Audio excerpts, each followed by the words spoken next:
নমস্কার বন্ধুরা, নতুন ভিডিওতে স্বাগত। তো গতকাল তো কলকাতায় কেনাকাটা খুব জোরদার হয়েছিল।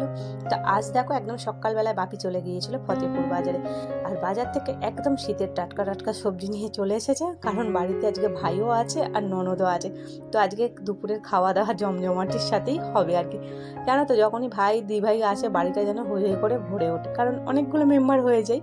তো আর এদিকে দেখো আজকে রান্না বলতে হবে একটু দেরি করেই হয়েছে, কারণ সকাল থেকে কাচাকুচি ধোয়া মাজা, শীতকালের বেলা তো একটু হয়েই যায়।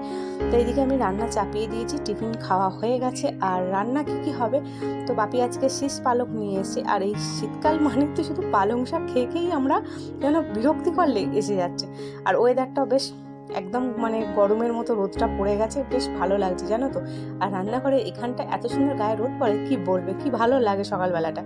আর রান্না বলতে দেখো আজকে এই পেঁয়াজ কলি দিয়ে মাছ নিয়ে আসা হয়েছিল, মাছের ঝাল হয়েছে, ডাল হয়েছে, আর এখানে হয়েছে শীষ পালকের তরকারি, আর সঙ্গে চাটনি, একদম হালকা।